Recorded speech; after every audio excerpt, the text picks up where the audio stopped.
Hello, it's Debbie Gilbert from the Business Awards show, and I'm also the founder of the Best Businesswomen Awards. And today we are talking all things interior design because I'm joined by Holly Scott, who is an interior designer, and she's been running her business now for 5 years. And she was a silver winner in the Best Businesswomen Awards last year for Best Customer Service, which is a tough one to get an award for. So we're going to talk to Holly today about her business and about what she defines as great customer service. So, welcome, Holly. Thank you. I'm so excited to be here. Oh, it's lovely to talk to you because we did have a bit of a chat at the end of the awards because I don't get to speak to everybody. So we had a lovely chat, didn't we, in the bar at the end, and we were talking all about you and your business. So let's start by talking about Holly Scott Interior Design. So you started this business 5 years ago. What made you go into business, Holly? Well, it's a bit of a long story, so I'll try and keep it It's short. okay. Yeah, that's Um, okay.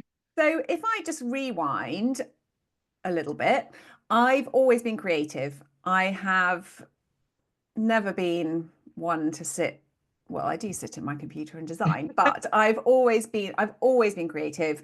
At A level, I studied art, textiles, and business studies. I then went off to university and studied mixed media textiles because I was all about wanting to create things and like three-dimensional things, I think. And I came out of university and went, I need to get a job. This was actually after I'd been traveling. I did travel, which was amazing. Mm, Um, and I just didn't know what creative jobs were out there because you don't, do you? You don't know about all mm, the jobs. And my dad said to me, why don't you be a window dresser? And I just went, what's a window dresser? Like, what is that? I don't even know what that is. And when I was a little girl, we used to drive up to London every Christmas and drive around the Christmas lights and look at the Christmas mm. windows.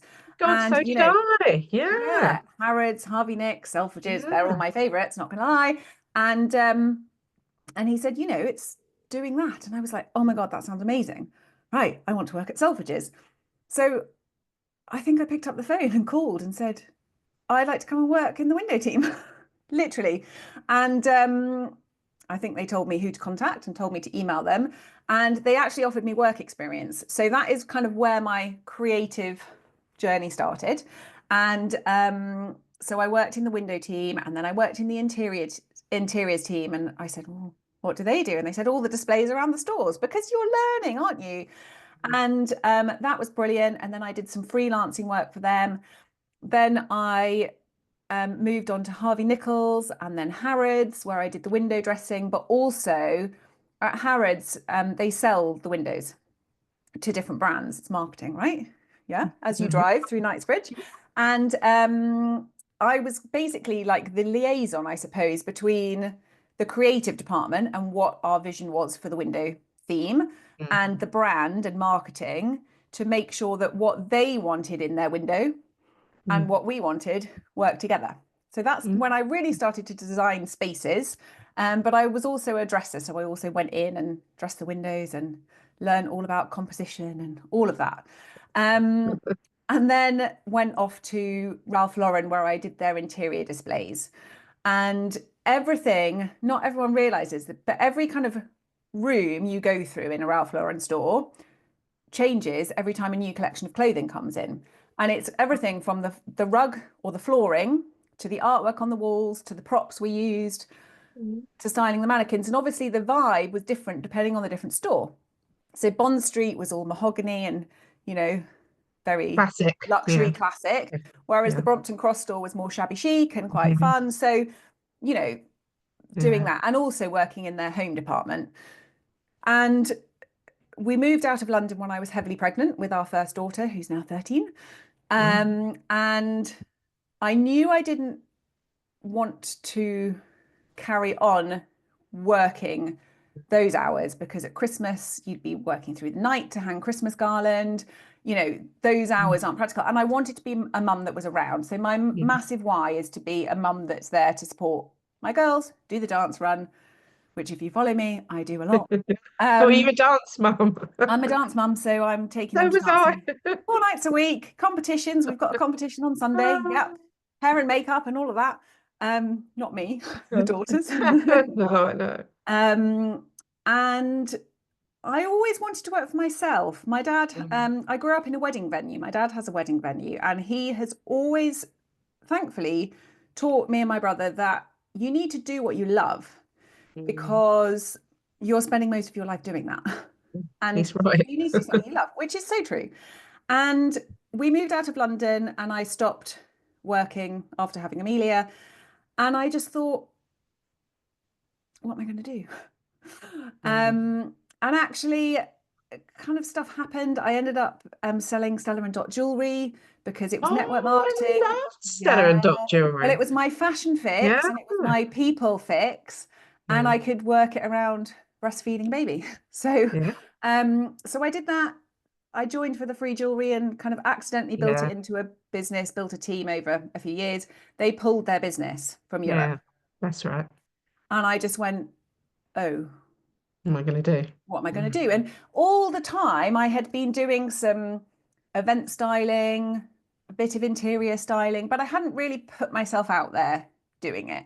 No. And I was, or I still am, a member of Athena Networking. And I remember Lindsay said to me when she found out, I've looked at you on LinkedIn and I wasn't really using LinkedIn then. And she said, I really think you should be an interior stylist. And I said, well, yeah, that's kind of what I do. Mm. But it's, I think, having that shift of, well, how do I market myself as an interior stylist? How Mm. do I do all that? Because I knew how to run a business, but it was very different. Mm. And it was at the beginning of lockdown, 2020, and Gosh. and also Stella and Dot had gone. And Mm. I just thought, and I did find another jewelry business. I was still selling jewelry because I built a network of women that liked to buy jewelry, Yeah. and I liked that. But it just wasn't quite clicking. And I was doing then some more interior styling as well. And I just thought, what's the dream? And it was like, well, to run a really successful business. And I don't know, but being creative was the dream. And so I actually found the Interior Designers Hub, which was exactly what I needed. It was training on how to set up an interior design business. So I knew I could design spaces. I knew I wanted to help people in their homes, Mm. also because we were all stuck in our homes. Mm. And a lot of people were like, not happy. So that's, I I think guess, that. where the happy homes came from. And and so I rebranded from HH Styling to be Holly Scott Interior Design, learn what I needed to learn on how to actually run an interior design business and Mm. market myself and do all that. And I was helping initially, well, we were stuck at home. So I was doing all my consultations via Zoom and video call because I can see your home. And it grew from there really. So that was the start. Mm. And it was all about being able to help people to transform their home into a space they love. Mm. Um, and that's when it started. And then it's evolved over the last 5 years in different ways. So how do you work with your clients? I mean, if somebody contacts you, is it generally when they're refurbishing or redecorating, or is it that they want to improve their existing sort of space? So it varies. I actually have a couple of sides to the business. So people tend to contact me either because they've lived in a house for, well, this is kind of now. So they've lived in a house for maybe 10 to 12 years and they've Mm. done nothing to it and they're ready for a refresh because they're like, it's a bit tired. I'm not really loving it anymore. You know, you walk through the front door and you just don't love it. And maybe it's not reflecting your success and it's not reflecting your style and your personality. Maybe you're just embarrassed to invite people around. Um, so some clients I work with that I'm designing for, it's that space. So they just want a whole kind of renovation, really. They just want to put some love back into their home. Some people or some people have moved into a new house, but they want to make it their own, put their own stamp on it. Some people are planning a renovation or an extension. And some people come to me and they say, well, I don't think I need you yet when they're planning that. And I said, no, you need me as early as possible. Yeah. Because actually, I I say my magic power is I have a vision, which obviously a lot of people struggle with. Yeah. Um, so I say no, because we need to work out the flow of the house and where you want things and where you want your layout. So we know where you want the builders to put plug sockets Mm. and switches and things like that, which needs to be early on in a process, because if that's already done, yes, we can do stuff, but if there aren't plug sockets where we will need to put lamps and lighting, that's not so ideal. But I created my online academy, Happy Home Design, which is designed to give homeowners the confidence and skills to be able to use their creativity and learn my design process, but in really easy steps. Mm, Because I realized I needed to help more people, because mm, I'm really passionate that if you walk through your front door and you just get that sense of joy or relaxation or whatever you want, and everyone wants different things. You want mm. to feel different in different rooms. And that's why my, I guess, happy home design process is all about you, as what makes you happy. Um, so I've created that, which it'll be 3 years Oh, this, like literally next month, which is really exciting. mm. So, there's only one of me and I can only design so many homes. So if I can give confidence and teach my Yeah. skills to others to do it, I just love that. And I love seeing their transformations and their confidence grow. So Um, they tend to be people that maybe they're doing a room. So, for example, you might want to do your home office to have a Zoom background you don't have to blur out. Maybe, yeah, renovating, just want to add, realize that their home is maybe a bit grey or a bit beige, or people that have moved into a new build and it's still white, and just realize that their home doesn't reflect who they are. mm. Um, and so helping people to, I guess, bring their personality and their style into their home life, because it's so important, the environment we Yes. live in and I we're, love founded in. I love that. I mean, we bought this house we're in 2 years ago, and it was magnolia. The whole house was magnolia. There wasn't a single room that didn't have magnolia. So it's taken about a year, maybe just over a year for us to, and we put a little extension on the side as well, just to go through it and put our own stamp on it. Some people love magnolia. I'm not dissing people that love magnolia, but doesn't do Bland, though, anything isn't for it? me. It's a bit bland. So I have a bit of as my son would probably say, a bit of an out there taste. So we have silver peacocks on one wall in the front room. Amazing. And do you love it? Does it put a Love smile on your it. face? Yeah, That's what it's absolutely. about. That's what it's about. And people laugh about my peacock thing, but it actually I think it looks really nice. We haven't got the whole room decorated like that. We've got accent walls, but yeah. Yeah, I know I like a bit of colour because I don't know. I could see why that they'd magnolia'd it all because they'd obviously done us some refurbs before they put it on the market to sell it. And I guess there was one red wall actually, the fireplace they had left in red, but Red is an everything interesting color, but I could talk all day about color, but color psychology is huge. And some people are like, somebody said to me the other day, well, I'd like to call myself the happy home designer now. And somebody said, well, what makes it a happy home? What's the difference? And I said, because I could design a beautiful room. mm, I said, but if it's in the color that's not creating the right feeling of how you want to feel in that room, so red, for example, is not a relaxing color at all. mm, So red in a bedroom is not ideal because it's not going to help you sleep. So I said, I could design a beautiful room, but if it's not creating the feelings you want, it's not in the design style that suits you and that you love, then it's not going to be a happy room for you. It may look lovely to other people, but if it's not creating the right feeling, I'm so passionate about it. Can you tell? If it's not creating yeah, the right feeling and if it's not creating a relaxing feel or energized, if that's the room you want to be in, or inspiring if you're in a creative space, then it's going to be far from happy. yeah. So color is huge, a huge part Right, and they of the had a process. cerise pink Oh, toilet that and sounds quite bathroom. fun. Love that. Yeah, but it didn't really go with the tiles that they put in. So Oh, they'd got these mosaic tiles. So it's a downstairs. There's two bathrooms in this house, one upstairs, one downstairs, because it's a converted dormer bungalow or converted bungalow into a dormer. And I just thought it was very strange that the only two areas of the whole house that had any colour was the downstairs toilet bathroom, because there is a bath in there. But it wasn't a very relaxing colour in terms of it was a very cerise sort of mauvey, it was a very odd colour, pinky colour. So And we it had, had a bath in there. Okay. So yes, that's make the difference. So usually in a downstairs toilet, I will yeah, be like, that's the room. If you're feeling a bit nervous, a lot of people are really nervous to use color if you haven't used it before. And I say, go wild in the downstairs toilet, okay? Because you're not in there for very long. Guests go in there. It creates a talking point and you can have a load of fun. But you've just said there's a bath in there. So that's a yeah. different feeling you want. You want to be relaxed if you're having a bath. Yeah. So that's probably not the best color.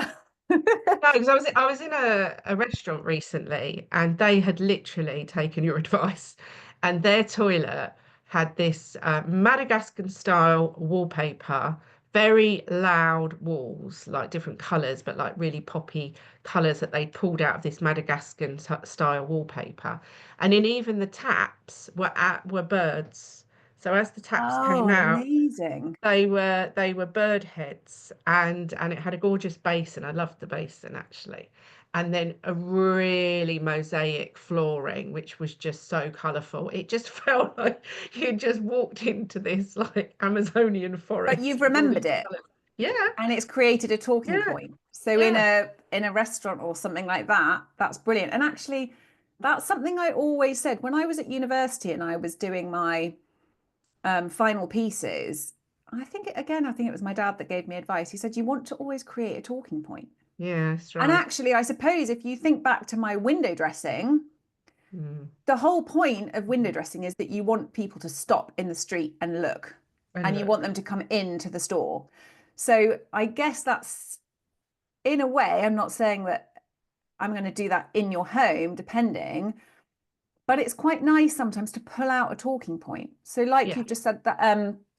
So I quite like to find out with my clients, do they have any hobbies? Where did they grow up? What did they do? There was one study that I did for a couple for him, and it was Magnolia before, and it was Mm. very boring. And he had this tiny desk in this massive room, and he grew up in South Africa. So I pulled that fabric for the blinds that had animals on it from Mhm. where he grew up. And then we pulled the colors from that. And I mean, it's an amazing space now. Kind of tealy greens and pop of orange and stuff. But Mhm. it's really, so I guess it is creating a talking point, even if it's only that for you that knows it, but it's finding out what you love. And actually his Yeah. wife said to me when we first met, I just really want a flamingo somewhere. She said, I love a Oh. flamingo. And I was like, okay, there's a few things we could do with that. And actually their downstairs toilet has got the most beautiful flamingo wallpaper in it, and she loves it. So it's pulling on those things, and because then it's personal to you and it, I don't know, reminds you of things. And Oh, yeah, I think that's true. I think it's nice to have things that align with what might be your past, but also your hobbies. So let's talk about customer service because you won a silver award last year in the Best Businesswomen Awards for that. And it's a tough category, Holly. That is a tough category. Because we get a lot of entries and we get a lot of blandness in those entries. Things like when people say, "Oh, yes, I call my customers back within 24 hours if they leave a message." And as our head judge on that category says, things like this aren't outstanding customer service. That's what we would expect people to do. So there's yes. a difference between servicing your customers in a way that you would expect to be serviced because you're paying somebody and outstanding customer service. So you've been rewarded for outstanding customer service. So tell me a little bit about what you think makes outstanding customer service. Well, let's start with what really annoys me, and that is bad customer service. Yeah. And that is a real niggle for me. And again, I think it's growing up in a hospitality business. Yes. So, you know, Yeah. you used to waitress behind the bar and, waitress at the weddings growing up. And my dad always said, the customer is always right. Oh. The customer is always right. He wasn't so sure on that when I went to him and said some of the guys had just asked me to go out in Henley after the wedding. He was like, I said, well, you told me the customer's always right. You've got to say yes. He's like, no, I'm not happy. Who was it? Um, so I think, so I've always grown up in a family that's really quite passionate about good customer service. And it really, really annoys me. There is so much bad customer service Mm, out there. and it drives me mad because I'm like, how is that even acceptable? Don't know. So I think it's kind of in the core for me. Yeah. And, I think it comes down to for somebody to hire me to walk into their home, it's a really personal Mm-hmm. thing. And Really. also, they're having to trust me. um, but also, I want to be approachable and I want to be friendly and I want to have open conversation because I don't want to design a space they're not going to love. So I need to find out about them and I need them to tell me if it's not quite right. So I think I try, it's difficult when you stop and think about it, but I think I try to make sure that my customers feel valued and that I'm listening to them. And I try and keep communication pretty open, which a lot of businesses don't. And if there's a problem, I'm like, let me know if there's a problem because I want to resolve it and make it right. And if, there's always some things that go wrong in business, there have been a couple, and you feel awful. I feel awful. So I'm like, what can I do to make it right? And make sure I come up with a solution. And then I guess the same goes with my course students. I'm there to help and support them. I haven't just created a course that is self-led and they're left to do because I know that a lot of the time people won't do it. And sometimes you need that help and support. So I've created it with a Facebook community and I will go in there and I say, ask questions, tag me in them. I'm here to help because I don't want to just leave people on their own. I want to be there.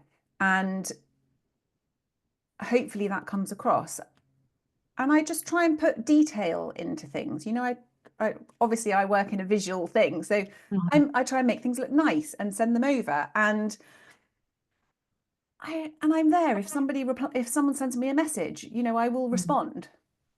If it's whatever time of night, even if I'm not working and I've read it, I will probably respond then and there.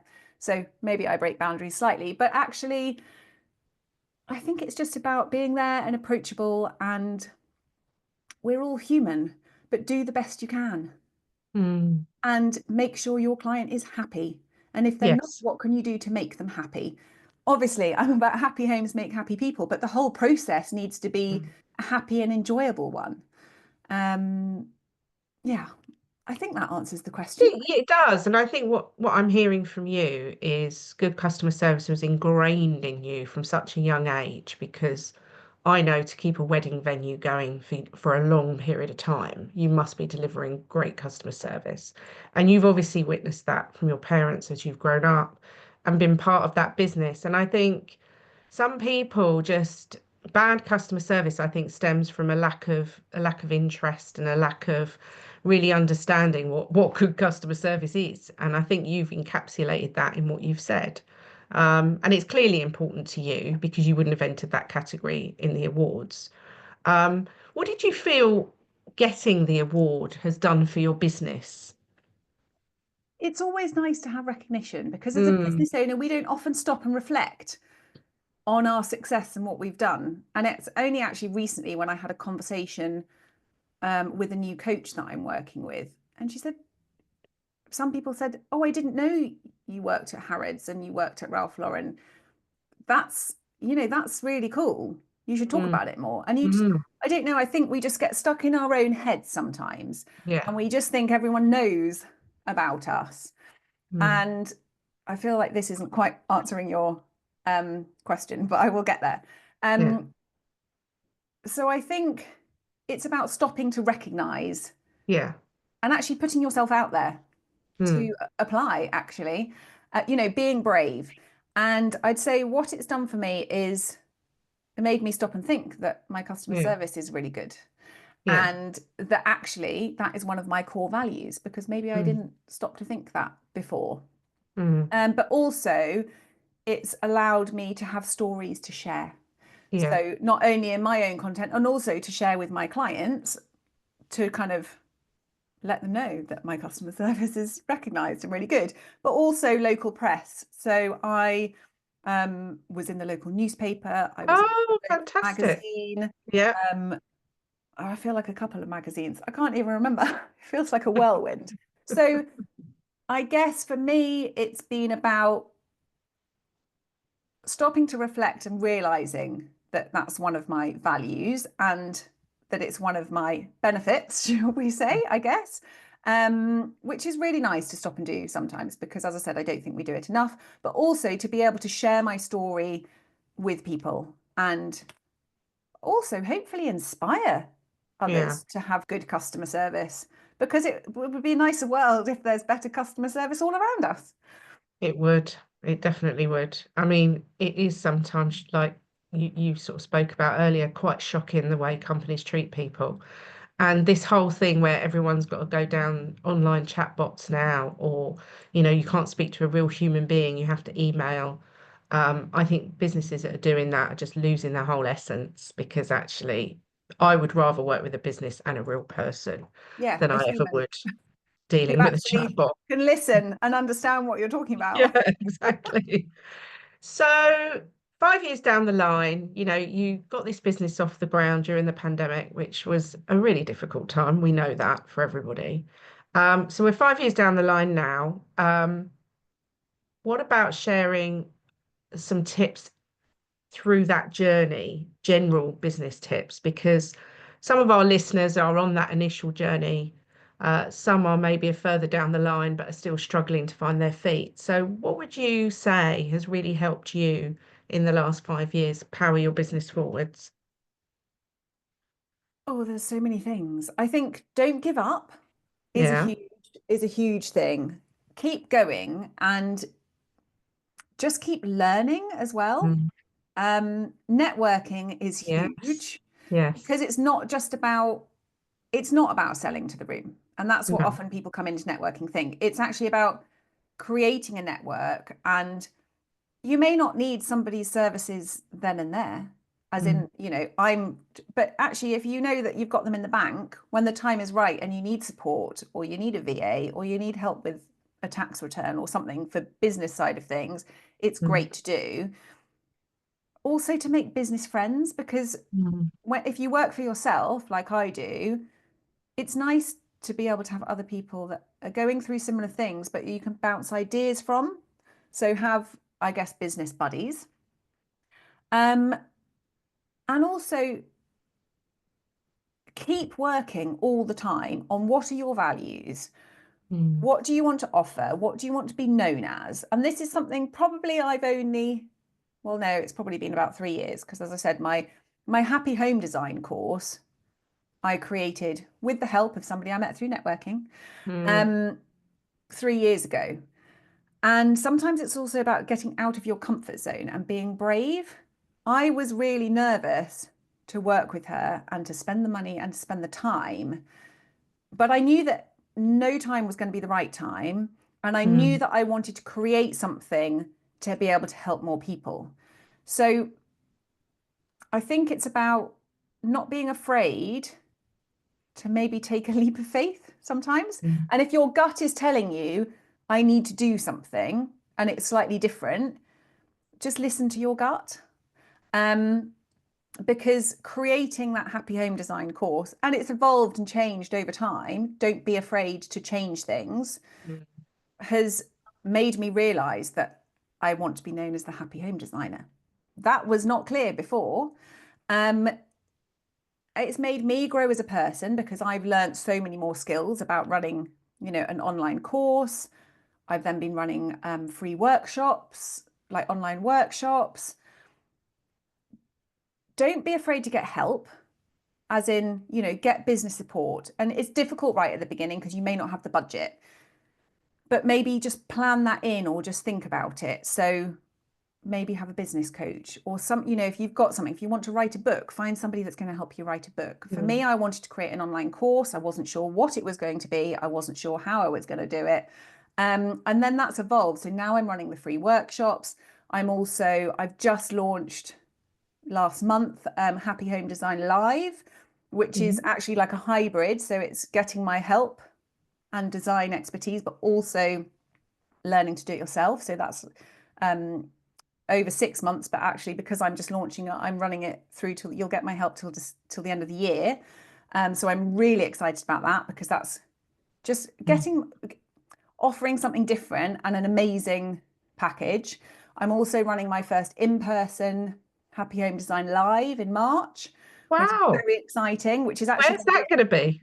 28th of March. It's in my home so that you can get an insight into how the design process I've put in for a practical family home with children. Great idea. Mm. Can't wait. That's going to be amazing. It's very limited numbers. Where are you based, Holly? I'm Whereabouts? in South Oxfordshire, South Oxfordshire. so near Wallingford. Fantastic. Yeah, Yeah. that's really exciting. And so I just think be open-minded, Yeah. see what takes you. There's always going to be downs. Like Yeah. you're not always going to go up, there will be Mhm. downs, but use that time to look at your business. What else can you create? Maybe you start doing some workshops or something else, or putting yourself out there. Sorry, that's like loads of things. No, I think the sort of summary of everything you've said, it's about being proactive and being visible, those two Yeah. things combined, and being agile really to, keep creating new ideas. I mean, everything you've said is amazing. So you must send me the links and we will share those links to your events that you've got coming up and your Yes. Happy Home Design course as well, because it sounds brilliant.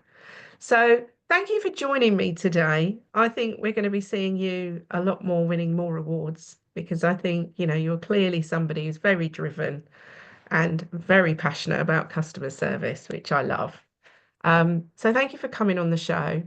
And if you're listening to the show today and you're fed up with magnolia walls or living with somebody else's wallpaper, then get in contact with Holly. We'll make sure all her details are in the show notes. She has a number of ways that you can work with her, either one-to-one or, as she mentioned, her group program.